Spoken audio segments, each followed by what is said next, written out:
कृष्णा मेरे सभी प्यारे कथा श्रोताओं को, मेरा नाम है नमित अग्रवाल और स्वागत है आपका मेरे चैनल कथावाचक में। 12वां पर्व चल रहा है महाभारत का, जिसका नाम है शांति पर्व।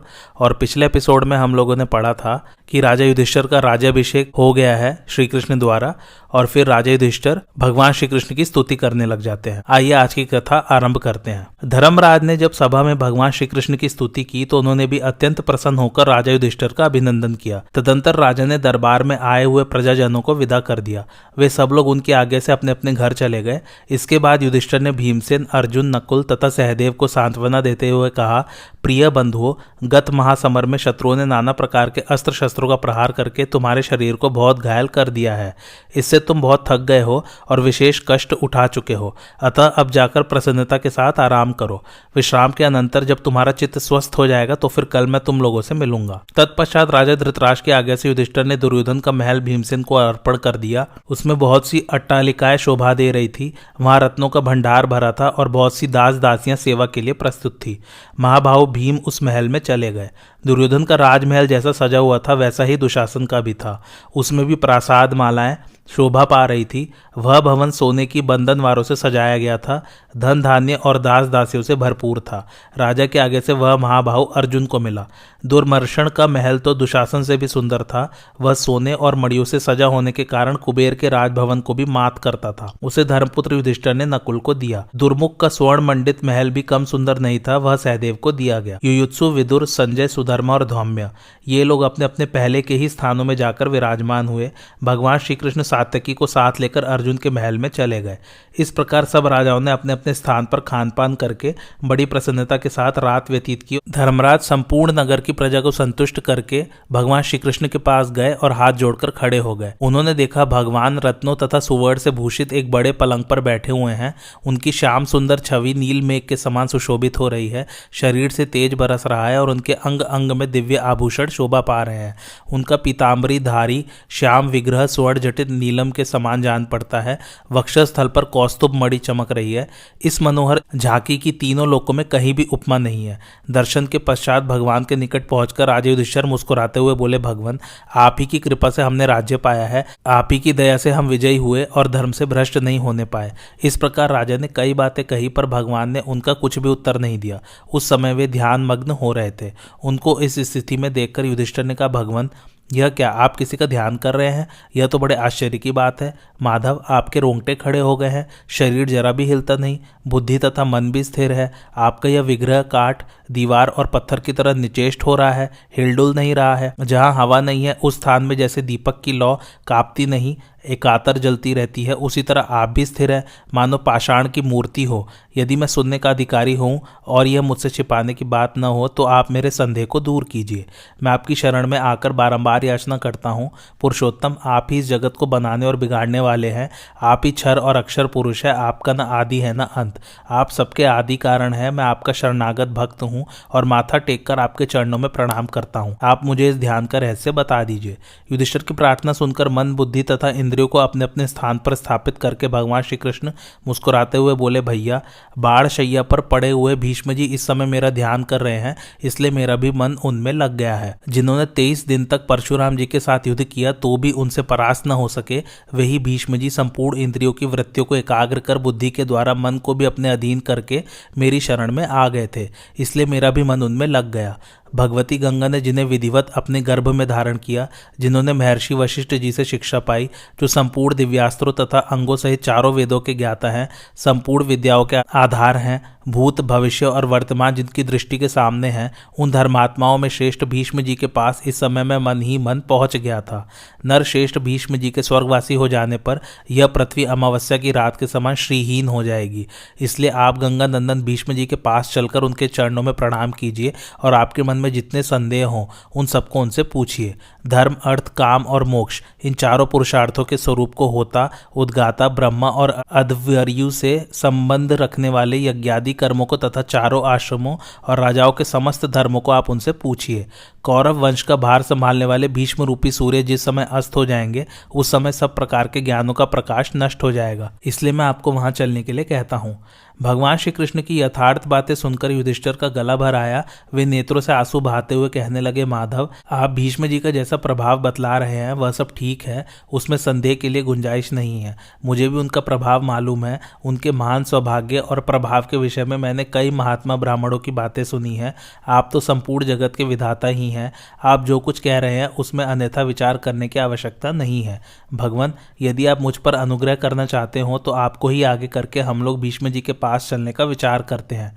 सूर्य के उत्तरायण होते ही वे देवलोक में चले जाएंगे, इसलिए अब उन्हें भी आपका दर्शन मिलना ही चाहिए। धर्मराज की बात सुनकर मधुसूदन ने पास ही बैठे हुए सात्यकी से कहा, तुम रथ तैयार कराओ। आज्ञा पाकर सात्यकी शिविर से बाहर निकले और दारुक से बोले, भगवान श्री कृष्ण का रथ जोत कर लाओ। सात्यकी के कथनानुसार दारुक ने रथ जोत कर तैयार किया। भगवान के उस रथ में सब और सोना जड़ा हुआ था। उसका भीतरी भाग नाना प्रकार की अद्भुत मणियों से सजाया गया था। सूर्य की किरणों के पड़ने से उसकी आभा अत्यंत उद्दीप्त हो रही थी। उसमें शैब्य और सुग्रीव आदि घोड़े जुते हुए थे। इस प्रकार रथ तैयार करके दारुक भगवान के पास गया और हाथ जोड़कर उसने उनको इस बात की इत्तला की। जब दक्षिणायन समाप्त हुआ और सूर्य उत्तर मार्ग पर आ गए, उस समय भीष्म जी ने ध्यान मग्न होकर मन को परमात्मा में लगाया। उनके आसपास अनेकों उत्तम ब्राह्मण विराजमान थे। वेदों के ज्ञाता व्यास, देवर्षि नारद, देवस्थान, वात्स्य, अश्मक, सुमंतु, जैमिनी, पैल, शांडिल्य, देवल, मैत्रेय, वशिष्ठ, विश्वामित्र, हारीत, लोमश, दत्तात्रेय, बृहस्पति, शुक्र, च्यवन, संत कुमार, कपिल, वाल्मीकि, तुम्बुरु, कुरु, मौदगल्य, परशुराम, तृणविंदु, पिपलाद, वायु, संवर्त, पुलह, कच्छ, कश्यप, पुलत्स्य, क्रतु, दक्ष, पराशर, मरीचि, अंगिरा, काश्य, गौतम, गालव, धौम्य, विभांड, मांडव्य, धौम्र, कृष्णानु, भौतिक, उलूक, मार्कंडेय, भास्करी और पूर्ण, ये तथा और भी बहुत से सौभाग्यशाली मुनि जो श्रद्धा, शमदम आदि गुणों से संपन्न थे, भीष्म जी को घेरे हुए थे। इन ऋषियों के बीच में भीष्म जी ग्रहों से घिरे हुए चंद्रमा के समान शोभा पा रहे थे। शरशैया पर पड़े ही पड़े वे हाथ जोड़कर पवित्र भाव से श्री कृष्ण का ध्यान करने लगे। ध्यान करते करते अत्यंत हर्ष में भर गए। उनके कंठ का स्वर स्पष्ट सुनाई देने लगा। वे संसार के स्वामी योगेश्वर भगवान वासुदेव की स्तुति करने लगे। भीष्म जी बोले, मैं श्री कृष्ण के आराधना की इच्छा से जिस वाणी का प्रयोग करना चाहता हूँ, वह विस्तृत हो या संक्षिप्त, उसे सुनकर वे पुरुषोत्तम मुझ पर प्रसन्न हो। जो स्वतः शुद्ध हैं, जिनकी प्राप्ति का मार्ग भी सर्वथा शुद्ध है, जो सबसे विलक्षण हंस स्वरूप हैं और प्रजाओं का पालन करने वाले परमेष्ठी हैं, उन परमात्मा की मैं शरण लेता हूँ। यही भीष्म जी की स्तुति है जो मैंने पिछले एपिसोड में की थी। भीष्म जी ने स्तुति करने के पश्चात नमः कृष्णाय कहकर उन्हें प्रणाम किया। भगवान भी अपने योग बल से भीष्म जी की भक्ति को जानकर अव्यक्त रूप से वहां जा पहुंचे और उन्हें तीनों लोकों की बातों का बोध कराने वाला दिव्य ज्ञान देकर लौट गए। जब भीष्म जी का बोलना बंद हो गया तो वहां बैठे हुए ब्रह्मावादी महर्षियों ने आंखों में आंसू भरकर गदगद कंठ से श्री कृष्ण की स्तुति की। फिर वे धीरे धीरे भीष्म जी की प्रशंसा करने लगे। इधर पुरुषोत्तम श्री कृष्ण भीष्म जी का भक्तिभाव देखकर सहसा उठे और तुरंत रथ पर जा बैठे। श्री कृष्ण और सात्यकी एक रथ पर चले। दूसरे रथ पर महात्मा युधिष्ठिर और अर्जुन जा रहे थे। तीसरे पर भीम, नकुल तथा सहदेव, ये तीनों भाई सवार थे। कृपाचार्य, युयुत्सु और संजय भी अपने अपने रथ पर बैठकर भीष्म जी के पास चले। उस समय बहुत से ब्राह्मण मार्ग में पुरुषोत्तम भगवान श्री कृष्ण की स्तुति कर रहे थे और भगवान प्रसन्नता पूर्वक उसे सुनते जा रहे थे। कुछ लोग हाथ जोड़कर भगवान के चरणों में प्रणाम करते थे और वे उन्हें आनंदित करते हुए चले जा रहे थे। बातें करते हुए श्री कृष्ण और युधिष्ठिर जहां भीष्म जी बाढ़ शैया पर सोए हुए थे, उस स्थान पर जा पहुंचे। वह पावन प्रदेश ओघवती नदी के तट पर था। दूर से ही भीष्म जी को देखकर श्री कृष्ण, राजा युधिष्ठिर, अन्य चारों पांडव और कृपाचार्य आदि सब लोग अपने अपने रथ से उतर पड़े और जहां ऋषियों की मंडली बैठी थी वहां आए। उन सब लोगों ने पहले व्यास आदि महर्षियों को प्रणाम किया। फिर वे भीष्म जी की सेवा में उपस्थित हुए और उन्हें चारों ओर से घेर कर बैठ गए। तदंतर श्री कृष्ण ने इस प्रकार बातचीत आरंभ की। भीष्म जी, आपको बाड़ों की चोट सहने का जो कष्ट उठाना पड़ा है, इससे आपके शरीर में पीड़ा तो नहीं है, क्योंकि मानसिक दुख से शारीरिक दुख अधिक प्रबल होता है। उसे बर्दाश्त करना मुश्किल हो जाता है। शरीर में एक छोटा सा भी कांटा चुभ जाए तो वह बड़ा कष्ट देता है। फिर जो बाड़ों के समूह पर ही सो रहा है, उस आपके शरीर की पीड़ा के विषय में तो कहना ही क्या है। तो भी आपके संबंध में ऐसी बात नहीं कहनी चाहिए, क्योंकि आप जानते हैं प्राणियों के जन्म और मरण होते ही रहते हैं। अतः इस कष्ट को दैव का विधान समझकर आप घबराते न होंगे। मैंने तीनों लोकों में सत्यवादी, धर्मपरायण, शूरवीर तथा महापराक्रमी शांतनु नंदन भीष्म के सिवा दूसरे किसी को ऐसा नहीं सुना है जो बाड़ों की शैया पर सोकर अपने तपोबल से शरीर के लिए स्वभाव सिद्ध मृत्यु को रोक देने में सफल हो सका हो। मैंने आपके समान दूसरे किसी महारथी को नहीं देखा है। आप संपूर्ण देवता, गंधर्व, असुर, यक्ष और राक्षसों को अकेले ही जीत सकते हैं, इसमें तनिक भी संदेह नहीं है। महाभाव, आप गुणों में वसु से तनिक भी कम नहीं है, इसलिए ब्राह्मण लोग आपको नवम वसु कहते हैं। आप पुरुषों में श्रेष्ठ है और अपनी शक्ति से देवताओं में भी प्रसिद्ध हैं। इस पृथ्वी पर आपके समान गुणों से युक्त मनुष्य न तो मैंने कहीं देखा है और न सुना ही है। आप अपने संपूर्ण गुणों के कारण देवताओं से भी बढ़ चढ़कर हैं और अपनी तपस्या से चराचर लोकों की सृष्टि करने में समर्थ हैं। इसलिए आपसे एक निवेदन है, ये पांडु नंदन युधिष्ठिर अपने कुटुंबियों और सगे संबंधियों का नाश होने से बहुत दुखी हो रहे हैं। आप जैसा भी हो इनका शोक दूर कीजिए। युधिष्ठिर के हृदय में जो शोक उमड़ उठा है उसे आप अपनी बुद्धि से शांत कीजिए। श्री कृष्ण ने कहा, पुरुष श्रेष्ठ, मुझ में आपकी पराभक्ति है, इसलिए मैंने आपको अपने दिव्य स्वरूप का दर्शन कराया है। भारत, आप मेरे भक्त तो हैं ही, आपका स्वभाव भी बहुत सरल है, साथ ही आप जितेंद्रिय, तपस्वी, सत्यवादी, दानी तथा परम पवित्र हैं। इसलिए आप अपनी तपस्या के बल से मेरा दर्शन पाने के अधिकारी हैं। आपकी सेवा के लिए वे दिव्य लोक प्रस्तुत है, जहां जाकर फिर इस लोक में नहीं आना पड़ता। अब आपके जीवन के कुल 56 दिन शेष हैं। इसके बाद आप इस शरीर का त्याग करके अपने शुभ कर्मों के फल स्वरूप उत्तम लोकों में जाएंगे। देखिए, ये देवता और वसु विमानों में बैठकर आकाश में अदृश्य रूप से रहते हुए उत्तरायण सूर्य होने पर आपके आने की बाट जोते हैं। ज्ञानी पुरुष जिन लोकों में जाकर फिर इस संसार में नहीं आते, आप भी वहीं जाइएगा।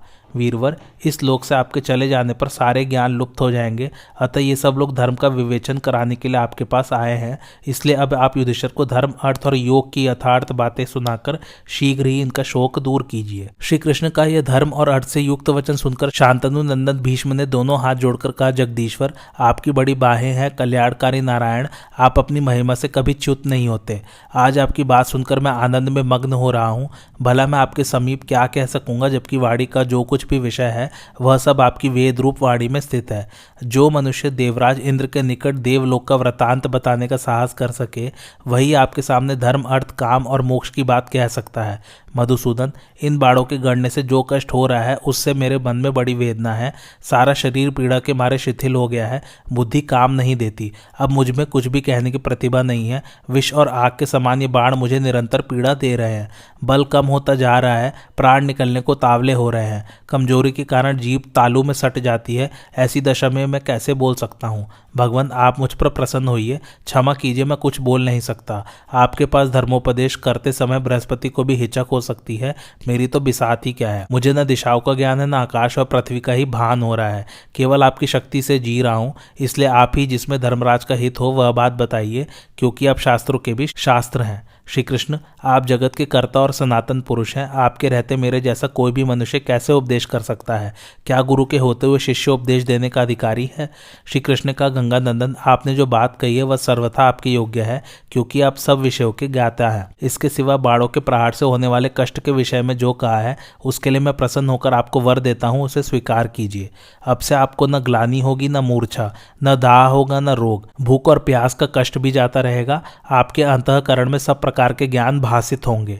आपकी बुद्धि किसी भी विषय में कुंठित न होगी। मन सदा सत्व गुण में स्थित रहेगा, उस पर रजोगुण और तमोगुण का असर न होगा।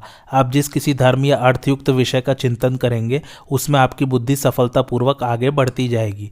आप दिव्य दृष्टि पाकर स्वदेज, अंडज, उद्भिज और जरायुज, इन चारों प्रकार के प्राणियों को देख सकेंगे और अपनी ज्ञान दृष्टि से संसार बंधन में पड़ने वाले जीवों का भी साक्षात्कार कर सकेंगे।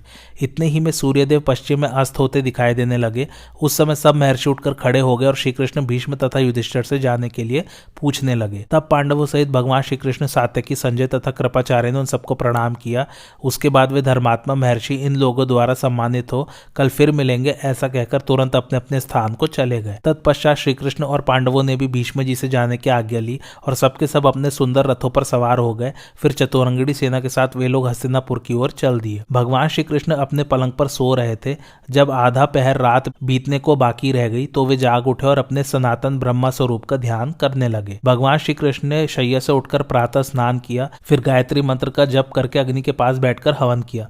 तत्पश्चात चारों वेदों के जानने वाले 1000 ब्राह्मणों को बुलाकर प्रत्येक को 1000 गायें दान की।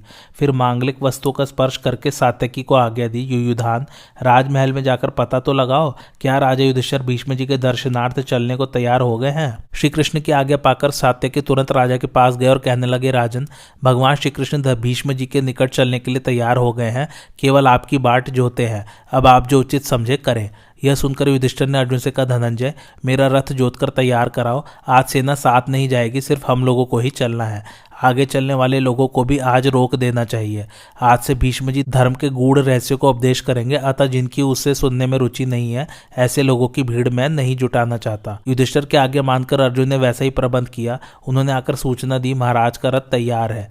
तब युधिष्ठिर, भीम, अर्जुन, नकुल और सहदेव सब एक रथ पर सवार हो श्री कृष्ण के भवन पर गए। उनके पहुंचने पर सात्यकी सहित श्री कृष्ण भी रथ पर सवार हुए। रथ पर बैठे ही बैठे सबने एक दूसरे से पूछा, रात कुशल से बीती है ना? फिर परस्पर वार्तालाप करते हुए सबके सब कुरुक्षेत्र की ओर चल दिए और जहां भीष्म जी बाढ़ शैया पर शयन कर रहे थे वहां जा पहुंचे। जाते ही सब लोग रथ से उतर पड़े और अपने दाहिने हाथ उठाकर ऋषियों के प्रति सम्मान भाव प्रदर्शित करने लगे। तदंतर सबके साथ राजा युधिष्ठिर ने भीष्म जी का दर्शन किया। उस समय वहां नारद आदि महर्षि तथा बहुत से सिद्ध भी पधारे थे। महाभारत युद्ध में जो मरने से बच गए थे वे युधिष्ठिर आदि राजा तथा धृतराष्ट्र, कृष्ण, भीम, अर्जुन, नकुल और सहदेव भीष्म जी के पास जाकर शोक करने लगे। तब नारद जी ने थोड़ी देर तक कुछ सोच विचार कर वहां उपस्थित हुए राजाओं तथा पांडवों से कहा, महानुभावों, भीष्म जी भगवान सूर्य की भांति अब अस्त होने वाले हैं, अतः यह समय इनसे कुछ पूछने का है, क्योंकि चारों वर्णों के जो नाना प्रकार के धर्म हैं उन सबको ये पूर्ण रूप से जानते हैं। ये वृद्ध हो गए हैं और अपना शरीर छोड़कर उत्तम लोकों में जाने वाले हैं, इसलिए आप लोग इनसे अपने मन की शंकाएं पूछे। नारद जी के ऐसा कहने पर सब राजा लोग भीष्म जी के निकट आ गए, किंतु किन्हीं को उनसे कुछ पूछने का साहस न हुआ। सब एक दूसरे का मुंह ताकने लगे। तब पांडुनंदन युधिष्ठिर ने श्री कृष्ण से कहा, मधुसूदन, आपके सिवा दूसरा कोई ऐसा नहीं है जो पितामह से प्रश्न कर सके, अतः आप ही पहले बातचीत शुरू कीजिए। तात, हम लोगों में तो आप ही सबसे बड़े धर्मज्ञ हैं। युधिष्ठिर के यो कहने पर भगवान श्री कृष्ण ने भीष्म जी से पूछा, राजेंद्र, आपकी रात सुख से बीती है ना? अब तो आपकी बुद्धि का विवेक जागृत हो गया होगा, सब प्रकार के ज्ञान भासित हो रहे हैं ना? अब आपके हृदय में दुख तो नहीं है, मन की घबराहट दूर हो गई ना? भीष्म जी ने कहा, वासुदेव, मेरे शरीर की जलन, मन का मोह, थकावट, विकलता, शोक और रोग ये सब आपकी कृपा से तत्काल दूर हो गए थे। अब मैं हाथ पर रखे हुए फल की भांति भूत, भविष्य और वर्तमान तीनों काल की बातें स्पष्ट देख रहा हूँ। वेदों में जो धर्म बताए गए हैं तथा वेदांत द्वारा जिनको जाना गया है उन सब धर्मों को मैं आपके वरदान के प्रभाव से जानता हूँ। जनार्दन, शिष्ट पुरुषों ने जिस धर्म का उपदेश किया है वह भी मेरे हृदय में है। मैं देश, जाति और कुल के धर्मों से भी अपरिचित नहीं हूँ। चारों आश्रमों के धर्मों में जो तत्व है वह भी मेरे मन में स्फुरित हो रहा है। इस समय संपूर्ण राजधर्मों को भी मैं जानता हूँ। जिस विषय में जो कुछ भी कहने योग्य बातें हैं उन सबका मैं वर्णन करूंगा। आपकी कृपा से अब मेरे मन में कल्याणमयी बुद्धि का प्रवेश हुआ है। आपके ध्यान से मेरा बल इतना बढ़ गया है कि अब मैं जवान सा हो गया हूँ। आपके प्रसाद से मुझ में अब कल्याणकारी उपदेश देने की शक्ति हो गई है। तो भी मैं पूछता हूँ कि आप स्वयं ही युधिष्ठिर को कल्याण का उपदेश क्यों नहीं देते? श्री कृष्ण ने कहा, भीष्म जी, यश और श्रेय की जड़ मैं ही हूँ। संसार में जो भी सत असत पदार्थ है वे सब मुझसे ही उत्पन्न हुए हैं, अतः मैं तो यश से परिपूर्ण हूँ ही। अब आपके यश को बढ़ाना है, इसलिए मैंने आपको प्रचुर बुद्धि प्रदान की है। राजन, जब तक यह पृथ्वी कायम रहेगी तब तक संपूर्ण लोकों में आपकी अक्षय कीर्ति फैली रहेगी। युधिष्ठिर के पूछने पर आप जो कुछ भी उपदेश करेंगे वह वैदिक सिद्धांत की भांति इस भूमंडल में मान्य होगा। जो आपके उपदेश को प्रमाण मानकर उसे अपने जीवन में उतारेगा वह मृत्यु के बाद सब प्रकार के पुण्यों का फल प्राप्त करेगा। संसार में आपके सुयश का अधिकाधिक विस्तार कैसे हो यह सोचकर ही मैंने आपको दिव्य बुद्धि प्रदान की है। राजन, ये मरने से बचे हुए भूपाल आपके पास धर्म की जिज्ञासा से बैठे हैं, आप इन्हें उपदेश कीजिए। आपकी अवस्था सबसे बड़ी है, आपने शास्त्रों का अध्ययन और सदाचार का पालन किया है, साथ ही राजधर्म तथा अन्य धर्मों के भी विशेषज्ञ है। जन्म से लेकर आज तक किसी ने भी आप में कोई दोष नहीं देखा है। सब राजा इस बात को स्वीकार करते हैं कि आप संपूर्ण धर्मों के ज्ञाता है। आपने सदा देवताओं और ऋषियों की उपासना की है, इसलिए आपको अवश्य ही धर्म का उपदेश करना चाहिए। मनीषी पुरुषों ने यह धर्म बताया है कि विद्वान से जब प्रश्न किया जाए तो उसको उचित है कि सुनने की इच्छा वाले लोगों से धर्म का उपदेश करे। जो प्रश्न करने पर भी उपदेश नहीं देता उसको बड़ा दोष लगता है, अतः जिज्ञासु भाव से पूछने पर आप इन लोगों को अवश्य ही उपदेश करें। श्री कृष्ण की बात सुनकर महातेजस्वी भीष्म जी बोले, गोविंद, आपके प्रसाद से इस समय मेरा मन स्थिर है और वाणी में भी बल आ गया है। अब धर्मात्मा युधिष्ठिर मुझसे धर्म विषयक प्रश्न करे, इससे मुझे प्रसन्नता होगी और मैं संपूर्ण धर्म को उपदेश कर सकूंगा, जिनमें धैर्य, इंद्रिय निग्रह, ब्रह्मचार्य, क्षमा, धर्म, ओज और तेज सदा वर्तमान रहते हैं, जो संबंधियों, अतिथियों, सेवकों तथा शरणागतों का सदा सम्मान करते हैं, सत्य, दान, तप, शूरता, शांति, दक्षता तथा स्थिरता आदि समस्त सद्गुण जिनमें सदा मौजूद रहते हैं, जो कामना से, क्रोध से, भय से अथवा किसी स्वार्थ के लोभ से भी कभी अधर्म नहीं करते, यज्ञ, वेदाध्ययन और धर्म में जिनकी सदा प्रवृत्ति रहती है, जिन्होंने शास्त्रों का रहस्य श्रवण किया है तथा जो नित्य शांत रहते हैं, वे पांडु नंदन युधिष्ठिर ही मुझसे प्रश्न करें। श्री कृष्ण का, राजन, धर्मराज युधिष्ठिर को आपके निकट आने में संकोच हो रहा है। ये अपने को अपराधी मानकर भयभीत है। जो पूज्य थे, आदर के पात्र थे, जिनकी इनमें भक्ति थी तथा जो गुरुजन, संबंधी, बंधु बांधव एवं अर्घ्य पाने योग्य थे, उन सबको इन्होंने बाड़ों से विदीर्ण किया है। इसी डर से आपके पास नहीं आते हैं। भीष्म जी बोले, श्री कृष्ण, में जैसे दान, अध्ययन और तप यह ब्राह्मणों का धर्म है, उसी प्रकार युद्ध में विपक्षी के शरीर को मार गिराना भी क्षत्रियों के लिए धर्म ही है। ताऊ, चाचा, बाबा, भाई, गुरु, संबंधी तथा बंधु बांधव कोई भी क्यों ना हो, यदि वह असत्य के मार्ग पर चल रहा है तो युद्ध में उसे मार डालना धर्म ही है। गुरु भी यदि लोभ से फंसकर पाप का साथ देता हो और अपने नियत आचार का त्याग कर चुका हो तो उसे जो युद्ध में मार डालता है वह क्षत्रिय धर्मज्ञ ही है। जो लोभवश धर्म की सनातन मर्यादा पर दृष्टि नहीं रखता, उसको युद्ध में मारने वाले क्षत्रिय को धर्मज्ञ ही समझना चाहिए। युद्ध में खून की नदी बहा देने वाला क्षत्रिय धर्मज्ञ ही माना जाता है। संग्राम में शत्रु के ललकारने पर क्षत्रिय के लिए लड़ना अनिवार्य हो जाता है। मनु ने कहा है कि युद्ध क्षत्रिय के लिए धर्म का पोषक, स्वर्ग प्रदान करने वाला और लोक में यश फैलाने वाला है। भीष्म के ऐसा कहने पर धर्मनंदन युधिष्ठिर बड़ी विनय के साथ उनके पास गए और उनकी दृष्टि के सामने खड़े हो गए। फिर उनके चरणों में मस्तक झुका दिया। भीष्म ने भी आश्वासन देकर उन्हें प्रसन्न किया और उनका मस्तक सूंघकर कहा, बेटा बैठ जाओ, डरो मत, संकोच छोड़कर जो कुछ पूछना हो पूछो। तदंतर युधिष्ठिर ने श्री कृष्ण और भीष्म को प्रणाम करके समस्त गुरुजनों के आगे लेकर प्रश्न किया। युधिष्ठिर बोले, पितामह, धर्म के जानने वाले ऐसा मानते हैं कि राजा का धर्म श्रेष्ठ है, अतः आप मुझे राजधर्मों को विस्तार के साथ बताइए।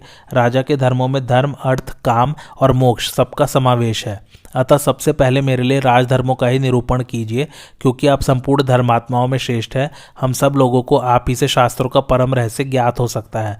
भगवान श्री कृष्ण भी बुद्धि में आपको सर्वश्रेष्ठ मानते हैं। भीष्म जी ने कहा, मैं महान धर्म को, विश्व विधाता श्री कृष्ण को और संपूर्ण ब्राह्मणों को नमस्कार करके सनातन धर्मों का वर्णन कर रहा हूँ। युधिष्ठिर, अब तुम एकाग्र होकर मेरे बताए हुए राजधर्मों को तथा और जो कुछ सुनना चाहते हो उसको भी पूर्ण रूप से सुनो। कुरुश्रेष्ठ, राजा के लिए सबसे पहले प्रजा का रंजन करना, उसे प्रसन्न रखना आवश्यक है। इसके लिए वह देवताओं का विधिवत पूजन और ब्राह्मणों का पूर्ण सम्मान करे, क्योंकि देवताओं और ब्राह्मणों के पूजने से वह धर्म के ऋण से मुक्त होता है और सारी प्रजा उसका आदर करती है। बेटा, तुम विजय के लिए सदा पुरुषार्थ करते रहना। पुरुषार्थ के बिना केवल दैव से राजाओं का काम नहीं सिद्ध होता। यद्यपि कार्य की सिद्धि में दैव और पुरुषार्थ दोनों साधारण कारण है, तथापि मैं इनमें से पुरुषार्थ को ही श्रेष्ठ मानता हूँ। यदि आरंभ किया हुआ काम खराब हो जाए तो इसके लिए मन में दुख न मानना, अपने को सदा प्रयत्न में ही लगाए रखना, यही राजाओं की प्रधान नीति है। सत्य के सिवा दूसरी कोई भी चीज राजाओं को सिद्धि प्रदान करने वाली नहीं है। सत्यपरायण राजा इस लोक में और परलोक में भी सुख पाता है।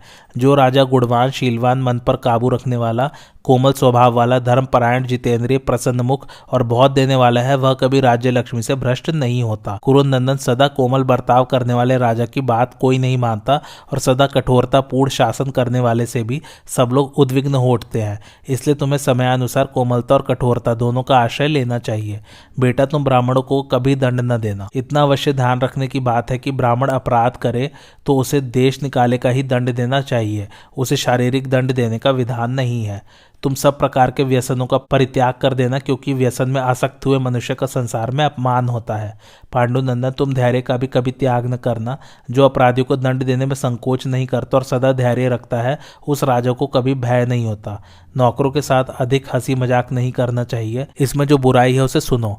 नौकर लोग अधिक मुंह लगे हो जाने से मालिक का अपमान कर बैठते हैं, अपनी मर्यादा पर कायम नहीं रहते और स्वामी के आज्ञा का उल्लंघन करने लगते हैं। यही नहीं, वे राजा पर भी हुक्म चलाने लगते हैं और रिश्वत लेकर जालसाजी करके राजकार्य में विघ्न डाला करते हैं। बनावटी आज्ञा पत्र निकालकर राजा के सारे राज्य को चूस लेते हैं। रनवास के पहरेदारों से मिलकर अंतःपुर में जाने लगते हैं और राजा के समान वेशभूषा बनाए फिरते हैं। यहाँ तक कि स्वामी के निकट निर्लज्जता का व्यवहार करते और उसकी गुप्त बातें भी प्रकट कर देते हैं।